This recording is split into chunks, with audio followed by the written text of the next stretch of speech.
Greater Noida में विवाहिता निक्की की दर्दनाक मौत। दहेज की 35 लाख की मांग पर ससुराल पक्ष का क्रूर चेहरा सामने। पति समेत 3 आरोपी गिरफ्तार, ससुराल भी फरार। नमस्कार, मैं आपके साथ काजल और आप देख रहे हैं इंडिया की दहाड़। चलिए खबरों की शुरुआत अहम और महत्वपूर्ण खबरों से करते हैं।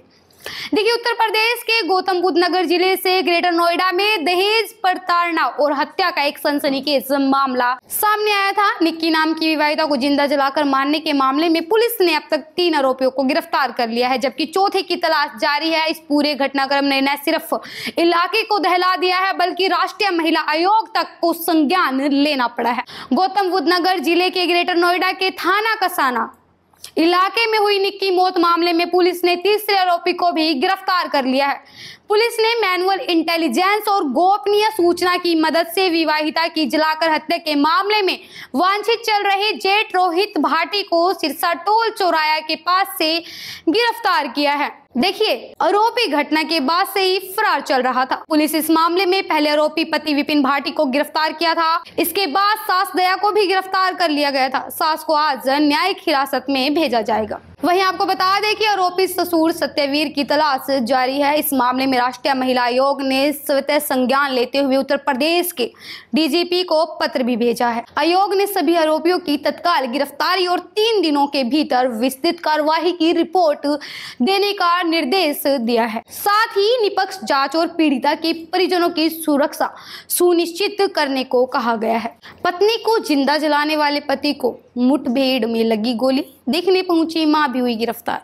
जी हाँ, इससे पहले बीते दिन पत्नी निक्की को जिंदा जलाने का आरोपी पति विपिन भाटी पुलिस मुठभेड़ में गोली लगने से घायल हो गया। ग्रेटर नोएडा की कसाना कोतवाली पुलिस आरोपी को गिरफ्तार करने के बाद उसकी निशानदेही पर ज्वलनशील पदार्थ बरामद करने के लिए उसे लेकर सिरसा गांव गई थी। वहीं घायल विपिन को देखने पहुंची उसकी मां और आरोपी दया को पुलिस ने गिरफ्तार कर लिया। अदालत ने विपिन को 14 दिन की न्यायिक हिरासत में भेज दिया। पुलिस ने बताया कि सर्विलांस के जरिए आरोपी विपिन को गिरफ्तार किया गया है। पुलिस ने बीते दिन दोपहर 12 बजे ज्वलनशील पदार्थ की बरामदी करने के लिए उसे खेत पर लेकर पहुंची थी। तभी सिरसा चौराहे के पास आरोपी ने जेम्स चौकी इंचार्ज दरोगा वरुण की पिस्तौल निकालकर 2 गोलियां दाग दी और भाग निकला। पुलिस ने भी जवाबी कार्रवाई की। पैर में गोली लगने के बाद आरोपी वहीं गिर गया। पुलिस ने घायल विपिन को राजकीय आयुर्विज्ञान संस्थान में भर्ती कराया। मौके पर ज्वलनशील पदार्थ की छोटी बोतल, दरोगा से छीनी पिस्तौल बरामद भी की गई। पति विपिन ने कहा कि कोई पछतावा नहीं है। जी हाँ, आरोपी विपिन ने डाडा अस्पताल में कहा कि उसे पत्नी की मौत का कोई पछतावा नहीं है। उसने कहा कि मैंने उसे नहीं मारा है, वह खुद मर गई। पति पत्नी में अक्सर झगड़े होते रहते हैं, ये बहुत आम बात है। देखिए, दादरी के रूपावास गांव की निक्की दिसंबर 2016 में सिरसा गांव के विपिन से शादी हुई थी। निक्की की बड़ी बहन कंचन की शादी विपिन के भाई से हुई थी।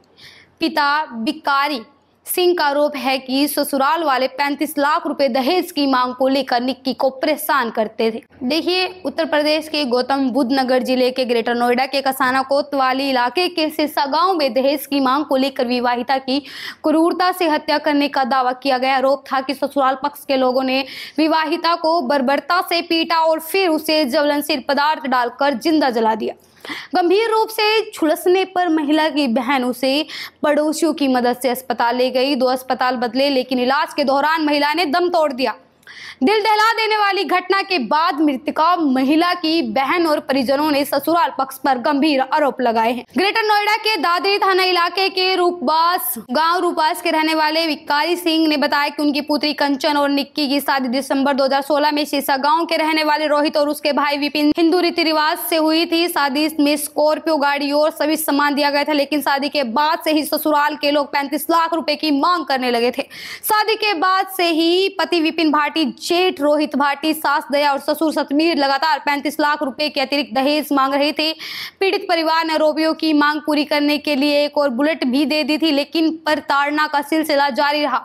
दोनों बहनों के साथ ससुराल के लोग मारपीट करते थे। कई बार पंचायत कर समझौता किया, लेकिन आरोपियों ने समझौता भी नहीं माना। वहीं मृतका निक्की की बड़ी बहन कंचन आरोप है कि उसकी सास दया और देवर विपिन ने मिलकर घटना को अंजाम दिया। आरोप है कि सास दया ने अपने हाथ से ज्वलनशील पदार्थ लिया और विपिन को पकड़ाया। विपिन ने पीड़िता की बहन निक्की के ऊपर डाल दिया, साथ ही बहन के गले पर हमला किया। बर्बरता से उसे पीटा गया, जिसके बाद उनकी बहन बेहोश हो गई। आरोपियों ने उसे जिंदा जला दिया। उसने बहन को बचाने की कोशिश की, लेकिन आरोपियों ने उसकी एक ना सुनी। कंचन ने इसका विरोध किया तो उसके साथ भी मारपीट की गई। इस दौरान कंचन ने मारपीट और आग लगाते हुए आरोपियों का वीडियो बना लिया। अनन फनन निक्की को इलाज के लिए पहले फोर्टिक्स फिर दिल्ली के सफदरगंज अस्पताल में भर्ती कराया गया, जहां उसकी मौत हो गई। आरोप है कि घटना के वक्त कंचन का पति रोहित भाटिया और ससुर सत्यवीर मौके पर मौजूद थे। कंचन की शिकायत पर पुलिस ने नामजद 4 आरोपियों के खिलाफ हत्या की धाराओं में केस दर्ज किया है। मामले में अब तक पति विपिन, सास दया और आरोपी जेठ रोहित गिरफ्तार हो चुके हैं। आखिरकार दहेज के लोभ ने एक और मासूम की जिंदगी ले ली। विवाहिता निक्की का दर्दनाक अंत समाज के लिए गहरी चोट है। सवाल उठता है कि 21वीं सदी में भी दहेज जैसी कुप्रथा क्यों जिंदा है? अब कब तक बेटियां इस तरह की ससुराल के लालच की भेंट चढ़ती रहेंगी? इस खबर को लेकर आपका क्या कुछ कहना है, कमेंट कर अवश्य बताएं। मेरे साथ अब तक के लिए इतना ही। आगे के अपडेट जानने के लिए देखते रहे इंडिया की दहाड़।